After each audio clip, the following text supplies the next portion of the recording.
All right, Alexander, let's talk about the big meeting that took place with 800 plus generals and top level U.S. Military personnel, with Pete Hegseth and U.S. President Trump speaking to all these people in attendance, and the conflict with Venezuela that appears to be coming. I believe everyone understands that some sort of a conflict or an operation is going to be launched against Venezuela. Some people believe that this meeting with the generals has some sort of a connection to this operation against Venezuela that is going to be launched. The public picture that was presented of this meeting was one of Hegseth and Trump talking about the end of wokeness in the U.S. military, the warrior ethos, and stuff like that. But definitely the timing of this meeting, along with many of the rumors about something happening in Venezuela, they coincide, the two events. So what are your thoughts on this?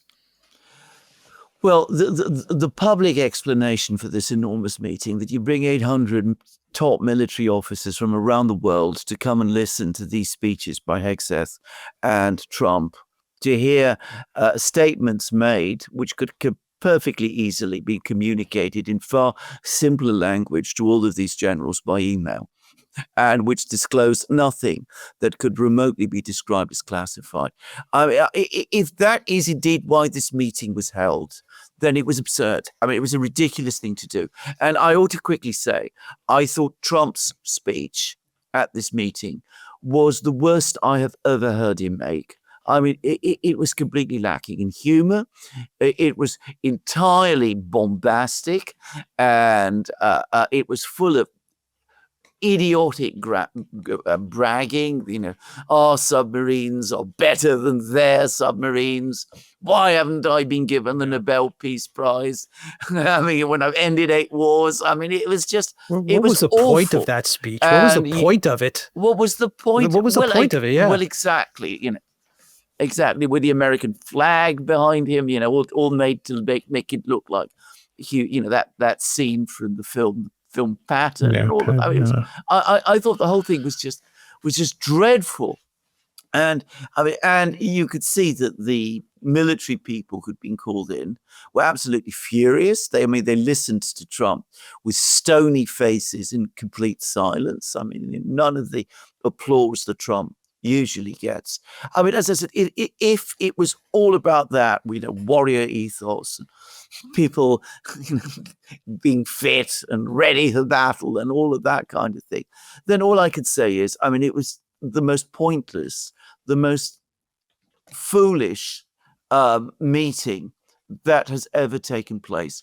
Now, I have to say, I do think that it is possible that what has been suggested by people like Eve Smith and others, that this was actually cover for a more private meeting, which was a meeting to discuss attacks on various countries. I think that might be true. I mean, it would at least give some reason for this meeting better than the one that we've had.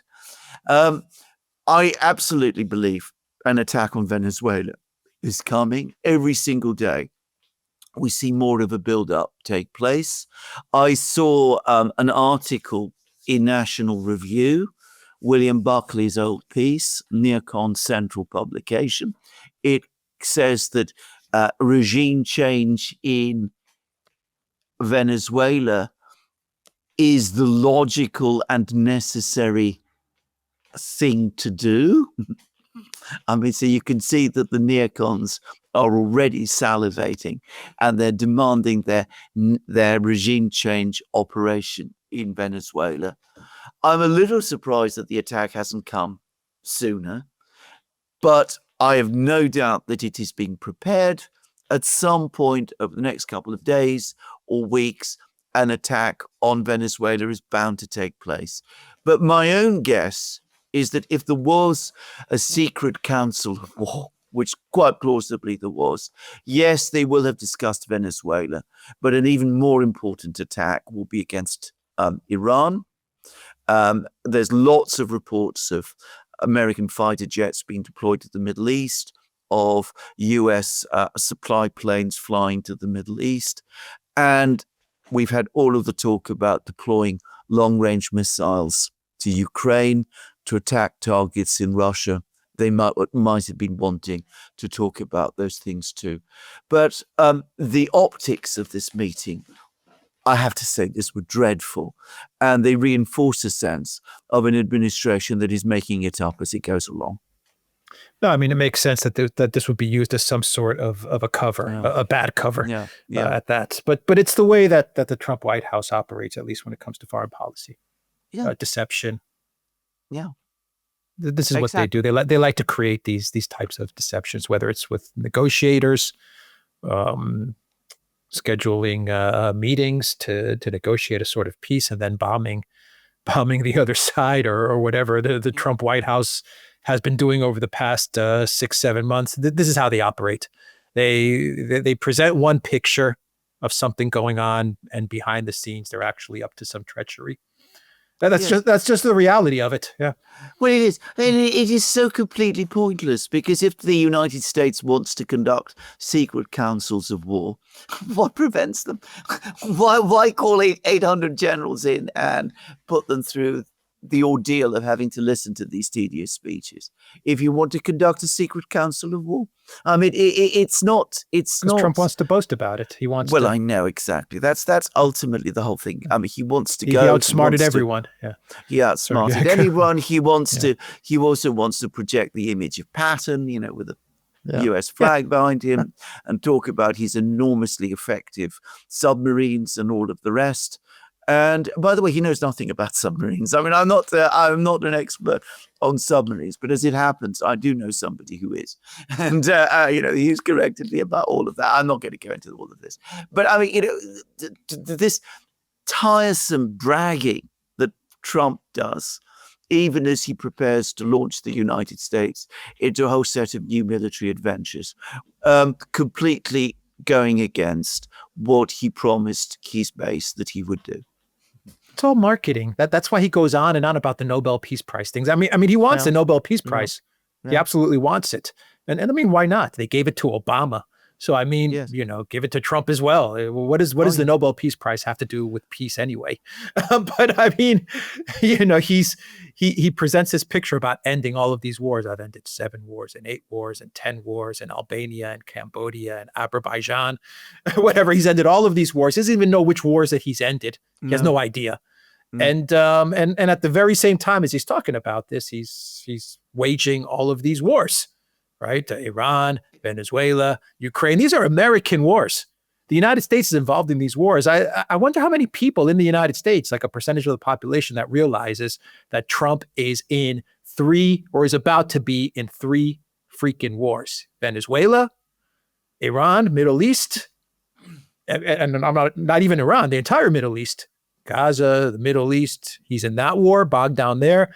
And he's in a direct war with Russia. I wonder how many people in the United States, actually a percentage of the people in the United States, realize what the Trump administration is doing. No, I mean, they don't. I'm sure they don't. I mean, the neocons do, and the hardliners in the United States do, and people within the Trump administration do. But overall, I think very few people do understand it, and won't understand it until it happens. But anyway, that is what is playing out. What again, however, this event highlighted is the complete absence of a strategy behind this. I mean, these are all tactical moves. They don't come together into anything coherent. Now, one thing that might have happened at this meeting, one thing I did wonder that it might have happened, would have been Hegseth and Trump discussing the new national security strategy that Elbridge Colby and others have been drafting, the one that has talked about retreating and defending the homeland and the Western Hemisphere.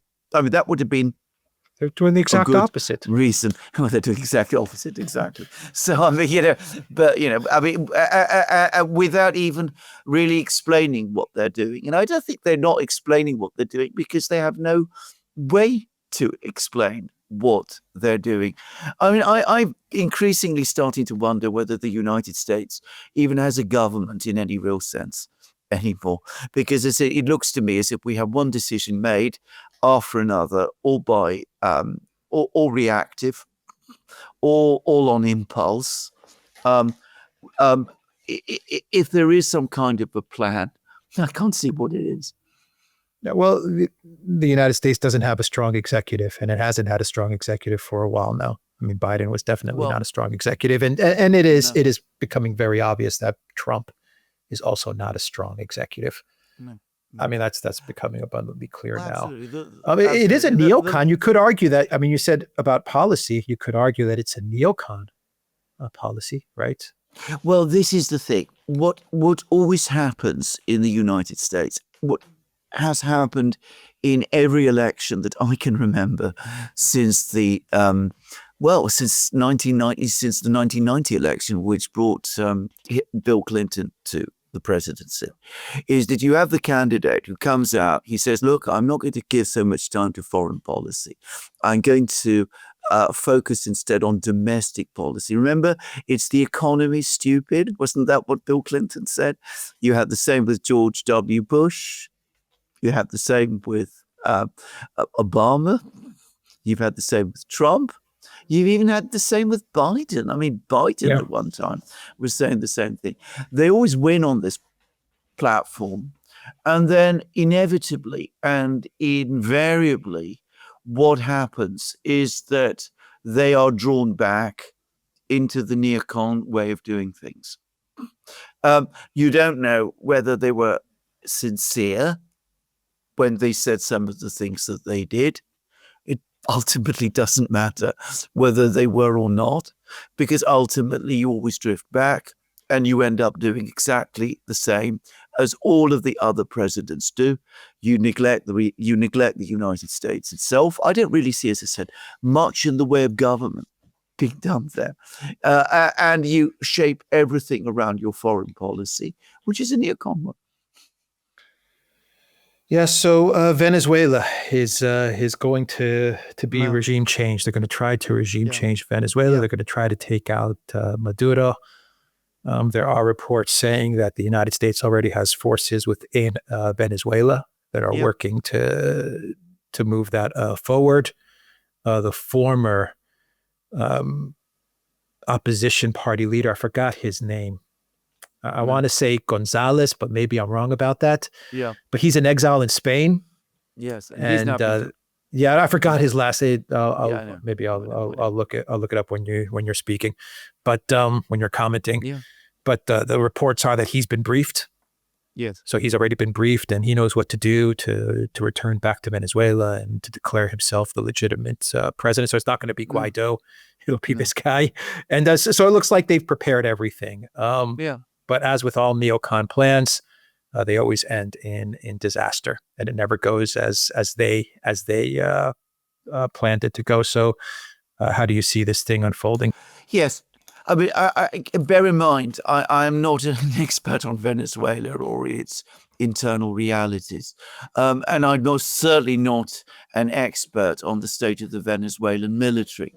I would be very surprised, however, if there was an organized attack on Venezuela, if the Venezuelan military would be able to hold. And to repeat again a point we made in an earlier program, Venezuela's friends, its allies, are far away, very far away. China and Russia do not have the means to project power into Venezuela to defend Venezuela. So Venezuela would be alone up against the might of the United States, which is enormous and very considerable. So if you take that as the underlying reality, it's very difficult for me to see how the United States can fail in a regime change operation in Venezuela. and in Caracas. I mean, maybe I'm wrong here, and people want to prove to me otherwise. But everything that I've heard about the state of Venezuela's military, the fact that it hasn't received modern weapons for a while, not since Hugo Chavez's time, its size, I doubt that it will be able to hold together and defend for very long. Then you will get this man come in. He will have been installed by the United States. That will already call into question his legitimacy. The rest of South America is going to be horrified because they have a long, long history of American adventures and regime change operations in South America. It's going to harden attitudes against the United States across South America as well. And it will probably, in the end, create a whole set of new problems, some of which we cannot foresee, which will ultimately cause more trouble for the United States. So I don't myself think this is going to be the success that people think it is, but it may take a few years before that becomes clear. Edmundo Gonzalez Alexander, in exile in Spain. Edmundo Gonzalez, yeah. He's already been briefed on everything the reports claim. He is the new great hope. Yeah. As so many others have been. I mean, if we're talking about, who the United States backs in South America, I mean, look, they've already invested tens and tens of billions of dollars in Milei, and already that's going up in smoke. So why assume that another American installed government in a country like Venezuela is necessarily going to be more successful? Yeah, I wonder how Colombia is going to react. They're on very bad terms with Colombia now too. Absolutely, the United States. Their once most loyal ally. Yeah, who they revoked the visa of the president. Yes. Yeah. But anyway, I mean, that's what you do. As I said, you don't stop, you don't get off the regime change caravan. Which, to repeat again, I think Trump was in a politically strong position to do at the start of his presidency, and said he would do. You don't get off that regime change caravan. On the contrary, you take the driver's seat. Yeah.